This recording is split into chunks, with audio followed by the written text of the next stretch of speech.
வாழ்க வையகம், வாழ்க வையகம், வாழ்க வளமுடன். குருவருளும் திருவருளும் கருணை புரியட்டும், அருள் புரியட்டும். வாழ்க வளமுடன். பேராசிரியர் பெருமக்களே, அரங்காவலர்களே, மாணவர்களே, அனைவருக்கும் எனது மாலை வணக்கம். வாழ்க வளமுடன். அன்பர்களே, இன்று நாம் சிந்தனை விருந்தாக எடுத்துக்கொள்கிறது பிராணாயாமம். பிராணாயாமம் என்பது அஷ்டாங்க யோகத்திலே 4வது அங்கமாக வருகிறது. யோக சூத்திரத்திலே பதாஞ்சலி முனிவர் அவர்கள் என்ன கூறுகிறார் என்றால், யம நியம ஆசன பிராணாயாம பிரத்யாகார தாரண தியான சமாதியோஷ்ட பங்கானி. அதாவது அஷ்டாங்க யோகம் என்பது யமம், நியமம், ஆசனம், பிராணாயாமம், பிரத்யாகார, தாரண, தியானம், சமாதி என்ற 8 நிலைகளை கொண்டதாகும். இதில் 4வது அங்கமாக வருகின்றது பிராணாயாமம். பிராணாயாமம் என்று சொல்லும் பொழுது அதற்கு பொருள் சுவாச ஓட்டத்தை நெறிப்படுத்துவது, ஒழுங்குபடுத்துவது என்று சொல்லலாம். பிராணன் என்பது உயிர் சக்தி, லைஃப் ஃபோர்ஸ். யாமம் என்பது ரெகுலேஷன், கண்ட்ரோலிங் என்றெல்லாம் கூறலாம். அப்பொழுது பிராணாயாமம் என்பது பிரீத் கண்ட்ரோல், பிரீத் ரெகுலேஷன், உயிர் சக்தி அல்லது பிராணசக்தி ஓட்டத்தை ஒழுங்குபடுத்துவது என்று பொருள். ஜீவகாந்த ஓட்டத்தை சீரமைப்பதற்கு எளிமையான ஒரு வழி சுவாச ஓட்டத்தை கட்டுப்படுத்துவதே தான். பிராணாயாமத்தின் மூலமாக ஜீவகாந்த ஓட்டத்தை சீரமைக்கலாம். இதன் மூலம் மன ஓட்டத்தையும் கட்டுப்படுத்துவது சாத்தியமாகிறது. மாபெரும் யோகிகள் இந்த முறையிலே பெரும் வெற்றியை கண்டவர்கள். நமது சுவாசம் ஒழுங்கற்ற நிலையில் ஓடும்போது மனமும் கட்டுப்பாடின்றி அலைவதற்கு அது ஒரு காரணமாகிறது. எப்பொழுதுமே நாம் கவனித்து பார்த்தால், சுவாசம் அதிகமான வேகத்தில் ஓடும் பொழுது மனம் கட்டுப்பாடின்றி அலைவது, உணர்ச்சி வயப்பட்ட நிலையில் மனம் இயங்குவது நம்மளால் உணர்ந்து கொள்ள முடியும். சுவாச ஓட்டம் நமது கட்டுப்பாடில் வரும்போது மனமும் அமைதி பெறுகிறது. அதன் மூலம் உள்ளத்தையும் தூய்மை செய்ய முடிகிறது. மூச்சு வலது நாசி வழியாகவும் இடது நாசி வழியாகவும் மாறி மாறி செல்லும் பொழுது நமது நாடிகள் சுத்தம் அடைகின்றது. பழைய யோக நூல்களில் கூறுகின்றது, மனித உடலில் 72,000 நாடிகள் இருக்கிறது என்று சொல்லப்படுகிறது.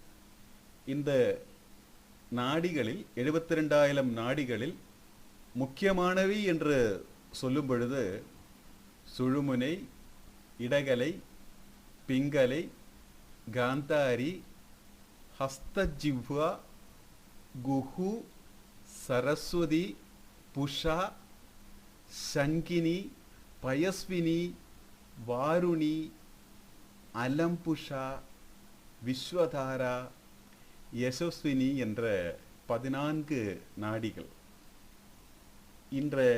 இந்த 14 நாடிகளிலே மிகவும் முக்கியமானவை என்று சொல்லப்படுகிறது இடகலை, பிங்கலை, சுழுமுனை என்ற 3 நாடிகளாகும். இதுவே முதன்மை நாடிகள் என்று சொல்லப்படுகிறது.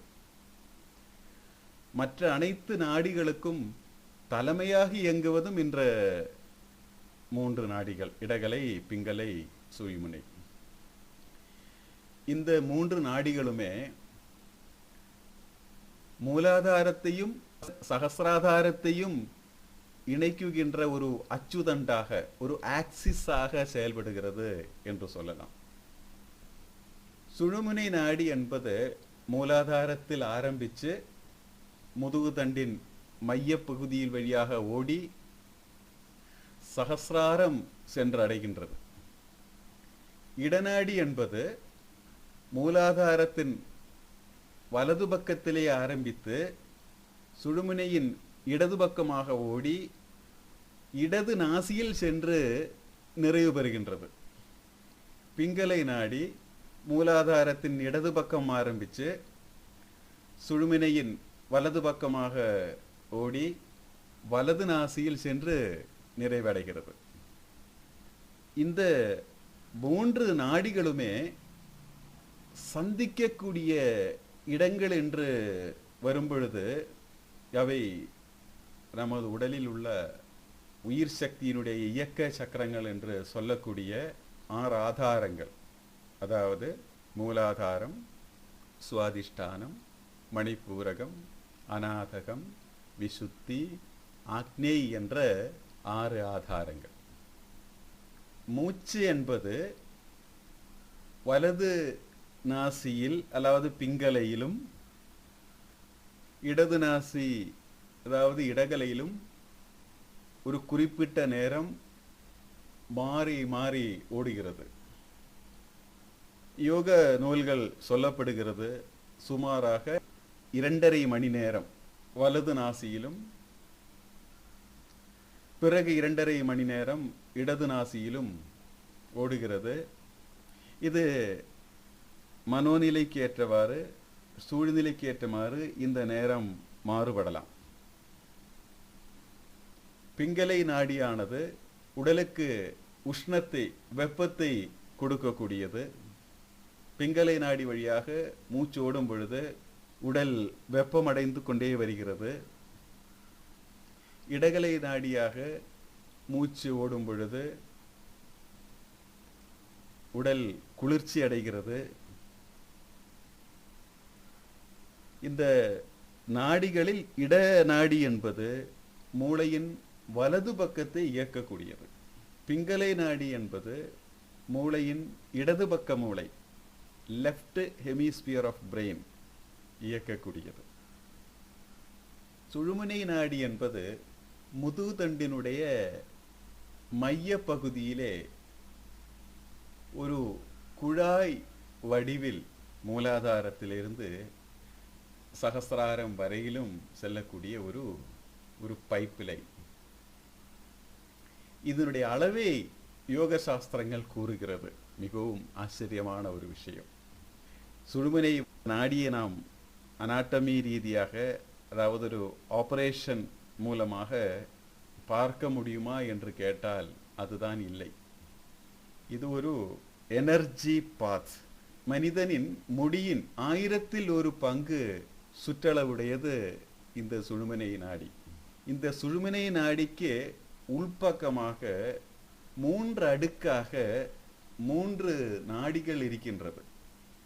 இது ஒரு பைப்பு, அதற்குள்ள இனியொரு பைப்பு, அதுக்குள்ள இனியொரு பைப்பு போன்ற 3 அடுக்குகளாக 4 நாடிகள் மொத்தமாக இருக்கின்றது. முதல் அடுக்கு சுழுமுனை, அதற்குள்ளாக இருக்கின்ற 2வது அடுக்கு அந்த நாடி வஜ்ர நாடி என்று சொல்லுகிறது. அதற்கும் உள்ளாக சிற்றினி நாடி, சிற்றினி நாடிக்கும் உள்பக்கமாக பிரம்ம நாடி, மிகவும் நுண்ணிய நாடி. சுழுமுனை இயங்கும் பொழுதே அது உயர்நிலை. உடல் தூய்மை, மன தூய்மை, வினை தூய்மைக்கு ஏற்றவாறு படிப்படியாக இந்த 3 நாடிகள் யோகிகளில் இயங்கிக் கொண்டிருக்கின்றது.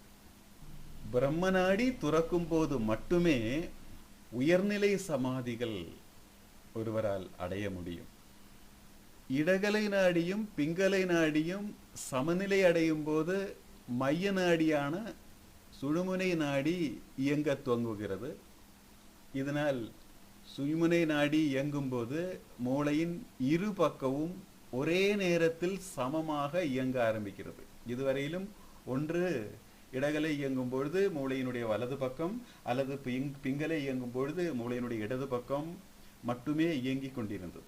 ஒரு பக்கம் லாஜிக்கல் பிரெயின், இனி ஒரு பக்கம் பிராக்டிக்கல் பிரெயின். இரண்டுக்கும் தொடர்பு, கம்யூனிகேஷன் வேணும் என்றெல்லாம் நாம் சொல்லிக் கொண்டிருக்கிறோம். இப்போ சுழுமுனை நாடி இயங்க ஆரம்பிக்கும் பொழுது இரு பக்கமுமே சமமாக, மூளையின் இரு பக்கங்களும் சமமாக இயங்க ஆரம்பிக்கின்றது. இப்பொழுது மூச்சானது இரண்டு மூக்கின் வழியாகவும் சமமாக ஓடிக்கொண்டிருக்கின்ற ஒரு நிலை ஏற்படுகிறது. இது ஆழ்ந்த தியானத்தில் இருக்கக்கூடிய அன்பர்கள் உணர்ந்திருக்கலாம். இந்த நேரத்தில் மூச்சின் அளவு என்பது மிகவும் குறைவாக இருக்கும். மனம் என்பது, மன ஓட்டம் என்பது கிட்டத்தட்ட நில் ஸ்டேஜ், மிகவும் குறைவாக இருக்கக்கூடிய ஒரு நிலை ஏற்படுகிறது. இந்த இரு பக்கமுமே மூளை இயங்கக்கூடிய நேரத்தில் மூளையின் திறன் அதிகரிக்கின்றது. இதுவே யோக சாதனையில் முதல் வெற்றி என்று கூறலாம். பிராணாயாமத்தின் மூலமாக இடகலை பிங்கலை நாடிகளை சமப்படுத்தி சுழுமுனை நாடி முதல் பிரம்ம நாடி வரையிலும் இயக்க முடியும் என்று உயர்நிலை யோகிகள் கூறுகின்றார்கள். இந்த பிராணாயாமம் என்ற பயிற்சியின் மூலம் பூரண உடல் நலம், மனவளம், வினை தூய்மை பெற்று பிறவி பயனையும் அடையலாம் என்று கூறுகிறார்கள். பிராணாயாமம் என்பது ஒரு உயர்ந்த யோக சாதனை. இதை பற்றி சித்தர்களின் சித்தரான திருமூலர் கூறுகிறார். புறப்பட்டு புக்கு திரிகின்ற வாயுவை நெறிப்பட உள்ளே நின்மனமாக்கில் உறுப்பு சிவக்கும் ரோமம் கருக்கும் புறப்பட்டு போகான் புரிசடையோனே. திருமந்திரத்தில் 575வது பாடலாக இந்த பாடல். அதாவது சுவாச ஓட்டத்தை முறைப்படுத்துவதன் மூலமாக உள்ளம் தூய்மை அடைகின்றது, உறுப்புகள் எல்லாம் புத்துணர்ச்சி பெறுகின்றது, இளமை ஓங்கும் என்கிறார் திருமூலர். பொதுவாகவே பலவிதமான பிராணாயாம பயிற்சிகள் இருக்கிறது. பொதுவாக சொல்லும் பொழுது பிராணாயாமம் என்பது காற்று மண்டலத்தில் உள்ள வாயுவை மூக்கின் வழியாக, நாசிகளின் வழியாக மெதுவாக குறிப்பிட்ட நேரத்திலே உள்ளிழுத்து நுரையீரலுக்குள்ளே செலுத்துவது, பிறகு நுரையீரலிருந்து மூக்கின் வழியாக குறிப்பிட்ட நேரத்திலே வெளியே விடுவது. காற்றை உள்ளிழுப்பதற்கு இன்ஹலேஷன், இதற்கு பூரகம் என்று சொல்கிறோம். மூச்சை வெளியேற்றுவதற்கு எக்ஸலேஷன், இதற்கு ரேசகம் என்று கூறுகிறோம். பூரகம் செய்வதனால் அபான வாயுவும், ரேசகம் செய்வதனால் பிராணனும் இயங்க ஆரம்பிக்கின்றது. சுவாசத்தை உள்ளே இழுத்த பிறகு வெளியே விடுவதற்கு முன்னால் குறிப்பிட்ட நேரம் சுவாசத்தை அடக்குவது அல்லது சுவாசம் வெளியே விடாமல் சுவாசத்தை அடக்குவது, சுவாசத்தை நிறுத்துவது. அதாவது உள்ளே இழுத்த பிறகு வெளியே விடுவதற்கு முன்னால் சுவாசத்தை நிறுத்துவது, அல்லது சுவாசத்தை வெளியே விட்ட பிறகு எக்ஸலேஷன் செய்த பிறகு இன்ஹலேஷன் செய்வதற்கு முன்னால், உள்ளிழுப்பதற்கு முன்னால் குறிப்பிட்ட நேரம் சுவாசத்தை அடக்குவது அல்லது நிறுத்துவது. இதற்கு கும்பகம் என்று சொல்லுகிறது. கும்பகம் இரண்டு வகைப்படும். சுவாசத்தை உள்ளிழுத்து வெளியே விடுவதற்கு முன்னால் சுவாசத்தை நிறுத்துவதற்கு அந்தர கும்பகம் என்றும், வெளியே விட்ட பிறகு உள்ளிழுப்பதற்கு முன்னால் சுவாசத்தை நிறுத்துவதற்கு பாஹ்ய கும்பகம் என்றும் கூறுகிறது. பொதுவாக மூச்சை அடக்குவதற்கு தான் கும்பகம் என்று கூறுகிறோம். ஆனால் கும்பகம் செய்வது அவ்வளவு எளிமையான விஷயம் இல்லை. இதை முதலில் உணர்ந்து கொள்ள வேண்டும். எடுத்த உடனே நம்ம பிராணாயாம பயிற்சி பண்ணலாம், கும்பகம் செய்யலாம், சுழுமனா நாடியை இயக்கலாம், பிரம்மநாடியிலும் வரையிலும் இயக்கி உயர்நிலை சமாதி யோகத்தை அடையலாம் என்றெல்லாம் நினைப்பது கொஞ்சம் பொறுத்திருங்க பாருங்கள். திருமலர் ஒரு பாடல்ல சொல்கிறார், ஏற்றி இறக்கி இருகாலும் பூரிக்கும் காற்றை பிடிக்கும் கணக்கறிவார் இல்லை. காற்றை பிடிக்கும் கணக்கறிவாளர்க்கு கூற்றை யுதிக்கும் குறியவதுவாமே. கணக்கறிவாரில்லை என்று இங்க சொல்லுவது ஒரு எச்சரிக்கையாகும். இது ஒரு எச்சரிக்கையாக எடுத்துக்கொள்ள வேண்டும். கும்பக பயிற்சியின் போது வியாணன் என்ற வாயு இயக்கம் பெறுகிறது. வியாணன் முதுகுதண்டை இயக்கக்கூடிய, முதுகண்டில் இயங்கக்கூடிய ஒரு வாயு. அனைத்து வர்ம புள்ளிகளுக்கும் தலைமையான வாயு வியாணன். கும்பகத்தின் போது மனம் எங்கு எப்படி வைக்க வேண்டும் என்று ஒரு கணக்கு இருக்கின்றது, ஒரு கணக்கு உள்ளது. அந்த சரியான முறை தெரியவில்லை என்றால் உடல் நலம் கெடும். சாதகர்கள் குறிப்பாக இயம நியமங்களை முறையாக பின்பற்ற வேண்டும். இயம நியமங்கள் பதாஞ்சலி யோக சூத்திரத்திலே, அஷ்டாங்க யோகத்திலே முதலில் சொல்லக்கூடிய வார்த்தை யமம் என்பது. எது எது செய்யக்கூடாது என்பதுதான் யமம். இதை பதாஞ்சலி முனிவர் விளக்குகிறார். அஹிம்சா, சத்யாஸ்தேய, பிரம்மச்சரிய, பரிக்ரமா யமஹ. அஹிம்சா, சத்தியம், அஸ்தேய, பிரம்மச்சரியம், பரிகிரகம், யமஹ. முதலில் அஹிம்சா. அஹிம்சா என்பது நான் எந்த உயிருக்கும் உடலுக்கும் துன்பம் தரமாட்டேன் என்ற மன உறுதி. சத்தியம் என்பது எந்த ஒரு சூழ்நிலையிலும் உண்மை மட்டுமே பேசுவேன் என்ற தெளிவு, உறுதி. அடுத்தது அஸ்தேயம், அஸ்தேயா,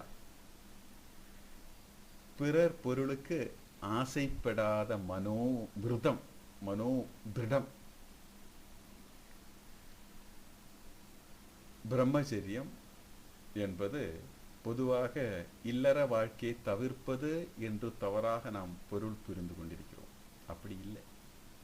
பிரம்மச்சரியம் என்பது, பிரம்மம் என்பது இறைவன் அல்லது இயற்கை, இயற்கை தான் இறைவன், உண்மை என்றெல்லாம் கூறுகிறோம். ஆச்சரியம் என்பது பின்பற்றுதல், ஃபாலோயிங். அதாவது இயற்கையே குருவாக நினைத்து பின்பற்றுவது அல்லது இயற்கையோடு ஒன்றிய வாழ்க்கை முறை. இதுதான் பிரம்மச்சரியத்துக்கு பொருள். அபரிக்கிரகம் என்பது ஆசை கட்டுப்பாடு, தேவைக்கு மட்டுமே பொருள்களை பயன்படுத்துவது அல்லது பொருள்களை சேர்த்து வைப்பது என்ற ஒரு குறிக்கோளில் உறுதியாக இருப்பது. இதுதான் அபரிக்கிரகம் என்று சொல்கிறது. இதை திருக்குறளில் வள்ளுவர் பெருமான் சொல்கிறார், புறத்தூய்மை நீரால் அமையும், அகத்தூய்மை வாய்மையால் காணப்படும். ஒரு மனிதன் உண்மையாக வாழ வேண்டும் என்றால் எதிலும் பற்றற்ற நிலை, பற்றில்லாதவனாக இருக்க வேண்டும். யமனியமங்களை பின்பற்றாத ஒருவரால் நடுநிலையாக இருக்கவே முடியாது. இதைதான் பதாஞ்சலி முனிவரும் கூறுகிறார். மிக உன்னதமான ஒரு ஸ்லோகம் இது. ஜாதி தேச கால சமயான வச்சின்ன சர்வபௌமா மகாவிருதம். ஜாதி, தேசம், காலம், சமயம். அதாவது எவரொருவர் சமயப்பற்று, ஜாதிப்பற்று, மொழிப்பற்று, நாட்டுப்பற்று போன்ற பேதமைகளே மனதில் வைத்திருப்பாரோ நிச்சயமாக அவரால் இறையுணர்வு பெற முடியாது. அதற்கான பயிற்சிகளில் அவரால் வெற்றி பெறவும் முடியாது. இந்த யோக நிலையிலே பயிற்சிகளிலே நாம் வெற்றி பெற வேண்டும் என்றால் தினசரி விடாமுயற்சியாக பிசிக்கல் எக்ஸசைஸ், வியாயாமம் என்று சொல்லக்கூடிய உடல் பயிற்சிகளை செய்ய வேண்டும். யம நியமங்களை பின்பற்ற வேண்டும். பிராணாயாமம் என்பது அஷ்டாங்க யோகத்தின் 4வது அங்கமாக வருகிறது. யமம், நியமம், ஆசனம் என்பதற்கு பிறகுதான் பிராணாயாமம். ஆசனம் என்பது பிராணாயாமம் செய்வதற்கு உடலை அசைக்காமல் ஒரு ஆசனத்தில், பத்மாசனத்திலோ பத்மாசனம் போன்ற ஆசனங்களில் குறைந்தது 20 நிமிட நேரம் அசையாமல் இருப்பது, இதுதான் ஆசனம். உடல் பயிற்சியினுடைய நோக்கமே இதுதான். ஸ்திர சுகமாசனம் என்று பதாஞ்சலி முனிவர் ஆசனத்தை பற்றி கூறுகிறார். அப்போ இந்த யமநியம ஆசன பிராணாயாமங்கள் ஒரு தேர்ச்சி பெற்ற தெளிவான குருவின் வழிகாட்டுதல் இல்லாமல் எந்த பயிற்சியையும் செய்யக்கூடாது. அப்படி செய்யும் பொழுது சாதகன நன்மையை விட பல பல தீமைகள் தான் அனுபவிக்க நிச்சயமாக குருவின் வழிகாட்டுதல் இல்லாமல் எந்த பயிற்சியையும் செய்யவே கூடாது. குறிப்பாக கும்பக பயிற்சி செய்யும் அன்பர்கள், அருள் தந்தை அவர்கள் கூறுகின்ற 5 முறை, இது வேத சாஸ்திரங்களிலிருந்து அனைத்து யோக நூல்களிலும் குறிப்பிடக்கூடியது. உணவு, உழைப்பு, உறக்கம், உடலுறவு, எண்ணம் 5 என்ற 5 அளவு முறை. இதையும் முழுமையாக பின்பற்ற வேண்டும். ஆன்மீகத்துக்கு அடிப்படையான தத்துவமே விந்துநாத சக்தி தான். இல்லறத்தில் இருப்பவர்கள் மிகவும் கவனிக்க வேண்டிய ஒரு விஷயமே இதுதான். உடலுறவின் போது உடலில் அதிகப்படியான தசைகளும் நரம்பு மண்டலமும் இரத்த ஓட்டம் என்று உடலில் அனைத்து பகுதிகளும் மிக வேகமாக இயங்குவதால் உடலில் இருக்கக்கூடிய சக்தி விரயம், உயிராற்றலின் விரயம், பிராணசக்தியின் செலவு மிகவும் அதிகமாகிறது. இதை பகவத்கீதையில் ஒரு ஸ்லோகத்தில் வேதவியாசர் குறிப்பிடுகிறார். யுக்தஹார விஹாயஸ்ய யுக்த சேஷ்டஸ்ய கர்மஸ்ய யுக்த ஸ்வப்னாவபோதஸ்ய யோகோ பவதி துக்கஹா. என்ன பொருள் என்று கேட்டால், மிகுதியான உணவும் ஜீரணமாகாத தரமற்ற உணவும் உடல் நலத்தையும் மனநலத்தையும் மாசுபடுத்தும், பாலுணர்ச்சியை தூண்டும். உணர்ச்சி வயப்பட்ட மனமும் தேவைக்கு அதிகமாக தூக்கவும், அதுபோல உடலுக்கு அபரிமிதமான உழைப்பும் நரம்பு மண்டலத்தை பலகீனமாக்கி கொண்டு உடலில் வெப்பத்தை அதிகப்படுத்தி கொண்டு இதன் மூலமாக விந்துநாத சக்திக்கு வெளியேற்று வேகத்தை ஏற்படுத்துகிறது. இப்போ ஆரம்ப பயிற்சியாளர்கள் என்ன செய்ய வேண்டும், எப்படி செய்ய வேண்டும், ஒரு கேள்வி இங்கே வருகிறது. இதற்கு அருள் தந்தை வேதாத்ரி மகிழ்ச்சி அவர்கள் தெளிவான ஒரு பதிலை கூறுகிறார். மூச்சிழுத்து கும்பித்து உடல் வருத்தி மூலத்தீ மூட்டுகின்ற சிரமம் வேண்டாம். ஆச்சரியமோ திகைப்போ இன்றி மக்கள் அறிவின் நிலை அறிந்திடுவார் கருத்தவத்தால். அதாவது சாதாரண மனிதனுடைய தற்கால வாழ்க்கை முறை என்பது அந்த காலத்தில் இருந்த யோக முறைக்கு இன்னைக்கு உகந்ததல்ல. அந்த காலத்தில் இருந்த யோக முறை இந்த காலத்தில் செய்யக்கூடியது அல்ல. இன்னைக்கு மாசில்லாத உணவுப் பொருட்கள் நமக்கு கிடைக்கிறதா? பெஸ்டிசைடு, ரசாயன பொருட்கள் இல்லாத உணவு நமக்கு கிடைக்கிறதா? மிகவும் அரிது. உண்ணும் உணவோ ரஜோகுணத்தன்மை உடையது. மசாலா பொருட்கள், காரம், புளி, உப்பு, அதிகமான எண்ணெய், இதெல்லாமே ரஜோகுணத்தை தூண்டக்கூடியது, உணர்ச்சி வயப்பட்ட மனநிலையை தூண்டக்கூடியது, வித்துநாத சக்தியின் வெளியேற்று வேகத்தை தூண்டக்கூடியது. இது மட்டும் ஒரு குறையல்ல. பயிற்சியாளர்கள், சாதகர்கள் பயிற்சிக்கு ஒதுக்கப்பட நேரமும் மிகவும் குறைவு. பிஸி லைஃப், பிஸி வேர்ல்டு, அதிகப்படியான உழைப்பு, பல காரணங்கள். அப்போ காலத்துக்கு ஏற்ற, தற்காலத்துக்கு ஏற்ற ஒரு பயிற்சி முறை நமக்கு தேவைப்படுகிறது. இதைதான் அருள் தந்தை வேதாத்ரி மகிழ்ச்சி அவர்கள் கூறக்கூடிய அந்த கவி, மூச்சிழுத்து கும்பித்து உடல் வருத்தி மூலத்தீ மூட்டுகின்ற சிரமம் வேண்டாம். ஆச்சரியமோ திகைப்போ இன்றி மக்கள் அறிவின் நிலை அறிந்திடுவார் கருத்தவத்தால். இந்த காலத்துக்கு ஏற்றது கருத்தவம், ஆத்ம தியானம், எளிமையான குண்டலினி யோகம். இதுல கஷ்டமான ஆசனங்கள் வேண்டாம், ஆசனங்கள் தேவையில்லை. இரத்த ஓட்டம், வெப்ப ஓட்டம், காற்றோட்டத்தை சீரமைப்பதற்கு, உடல் நலத்தை பேணி காப்பதற்கு எளிய முறை உடற்பயிற்சியே போதுமானது. தன்னை அறிந்து தன் குணத்திலே உயர்வு பெற்று யம நியமங்களை, தேவையானதை, வேண்டியவை, வேண்டாதவை உணர்ந்து வாழ்க்கையில் பின்பற்றுவதற்கு தற்சோதனை என்ற ஒரு முறை. கும்பகம் செய்யாமலே நாடி சுத்தி சுகப்பிராணாயாமம் என்ற நாடி சுத்தி பிராணாயாம பயிற்சியினால் இடகலை பிங்கலை நாடிகளை சமம் செய்வது.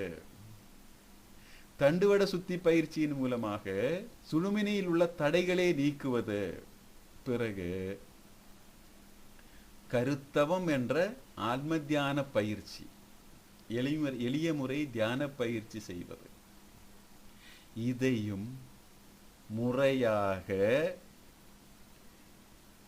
விடாமுயற்சி என்ற வைராகியத்தோட பயிற்சிகள் செய்து வரும்போது தானாகவே கேவல கும்பகம் என்ற உயர்நிலை தானாகவே கிட்டும். கேவல கும்பகம் என்பது நாம பிராணாயாமத்தின் மூலமாக ரேசகம், பூரகம், கும்பகம் என்று பயிற்சி செய்து வரும்போது ஒரு குறிப்பிட்ட நேரத்தில் மூச்சு விடுவதற்கும் விட்ட பிறகு மூச்சு இழுப்பதற்கும் இடையில தானாகவே ஒரு கேப் அமைந்துவிடும், ஒரு இடைவேளை அமைந்துவிடும். இதைதான் கேவல கும்பகம்.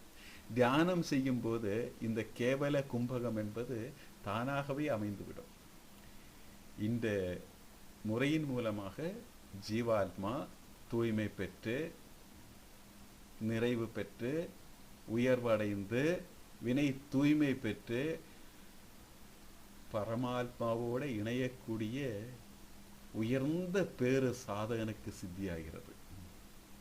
இப்பொழுது உடல் நலம் பேணி காக்கவும், குணத்தில் உயர்வடையவும், இயற்கை ரகசியங்களை உணர்ந்து அறிவில் தெளிவு பெறவும், இறை உணர்வு பெற்று வாழ்வில் முழுமை அடைவதற்கும் இதைவிட சிறந்த ஒரு யோக முறை இல்லை என்பது எனது கருத்து, தாழ்வான கருத்து. இந்த பயிற்சிகளில் முறையாக செய்து நாம் அனைவரும் வாழ்வில் வெற்றி பெற்று உயர்வடைய வேண்டும் என்று இறைவனோடு குருவோடு ஒன்றி வாழ்த்தி மகிழ்ந்து நிறைவு செய்வோம். வாழ்க வளமுடன், வாழ்க வளமுடன், வாழ்க வளமுடன்.